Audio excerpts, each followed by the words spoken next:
Milan Kundera, a insustentável leveza do ser, parte 8 do texto. A mãe reclama justiça para si e quer que o culpado seja punido. Insiste para que a filha fique com ela no mundo do despudor, onde a juventude e a beleza não significam nada, onde o universo é apenas um gigantesco campo de concentração de corpos que se assemelham e cujas almas são invisíveis. Agora podemos compreender melhor o sentido do vício secreto de Teresa, de seus longos e repetidos olhares para o espelho. Era um combate com sua mãe, era um desejo de não ser um corpo como os outros corpos, mas de ver, na superfície do seu rosto, a tripulação da alma surgir do ventre do navio. Não era fácil, porque a alma triste, medrosa, assustada, escondia-se no fundo das entranhas de Teresa e tinha vergonha de se mostrar. Foi assim que no dia em que viu Thomas pela primeira vez. Ela se esgueirava por entre os bêbados do restaurante, seu corpo se vergava sob o peso das canecas de cerveja que levava numa bandeja, enquanto a alma estava na boca do estômago ou no pâncreas. Naquele momento, ouviu Thomas chamá-la. O chamado era importante, pois vinha de alguém que a não conhecia nem sua mãe, nem os bêbados de quem ela ouvia todos os dias comentários obscenos e nada originais. Sua condição de desconhecido o elevava acima dos outros. E mais uma coisa, havia um livro aberto sobre a mesa. Naquele café, ninguém jamais abrira um livro sobre a mesa. Para Teresa, o livro era um sinal de um reconhecimento de uma irmandade secreta. De fato, contra o mundo de grosseria que a cercava, tinha uma só arma: os livros que tomava emprestado na biblioteca municipal. Sobretudo os romances. Lia-os em quantidades, de Fielding, Thomas Mann. Eles lhe ofereciam uma chance de evasão imaginária, arrancando-a de uma vida que não lhe trazia nenhuma satisfação, mas tinham também, para ela, um sentido como objetos. Gostava de passear na rua com livros debaixo do braço. Eram para ela tão elegante quanto a bengala para um dandy no século passado. Eles a distinguiam das outras pessoas. A comparação entre o livro e a elegante bengala do dandy não é de toda exata. A bengala era um sinal distintivo do dandy, mas também fazia dele um personagem moderno e na moda. O livro distinguia Teresa das outras moças, mas fazia dela um ser fora de moda. É claro que ela ainda não tinha, era muito jovem para poder captar o que havia de ultrapassado em uma pessoa. Achava idiotas os adolescentes que passavam por ela com rádios barulhentos.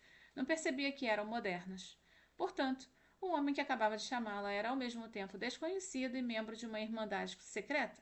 Falava num tom cortês e Teresa sentiu sua alma se projetar por todas as veias, todos os vasos capilares e todos os poros para ser vista por ele. Parte 9 do livro.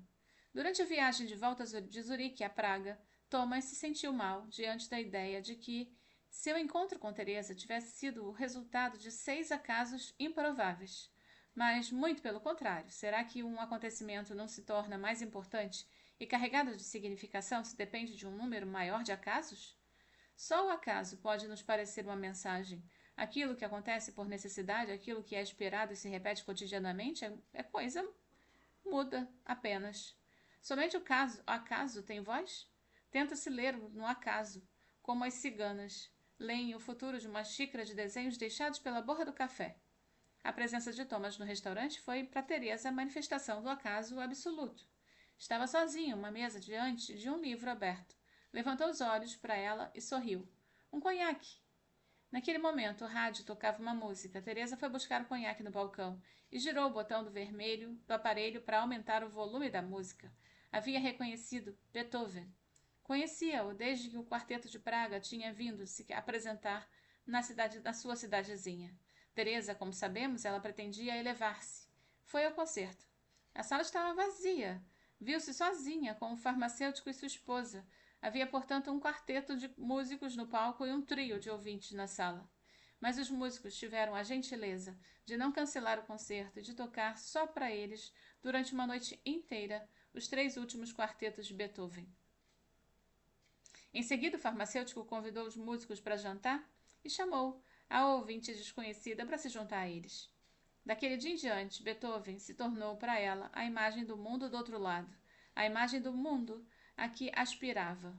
Agora, enquanto voltava do balcão com um conhaque para Thomas, esforçava-se para ler nesse acaso como era possível que, no exato instante em que se preparava para servir um conhaque àquele desconhecido que lhe agradava, ouvisse Beethoven. O acaso tem seus sortilégios, a necessidade não. Para que um amor seja inesquecível, é preciso que os acasos se encontrem nele desde o primeiro instante, como os pássaros nos ombros de São Francisco de Assis.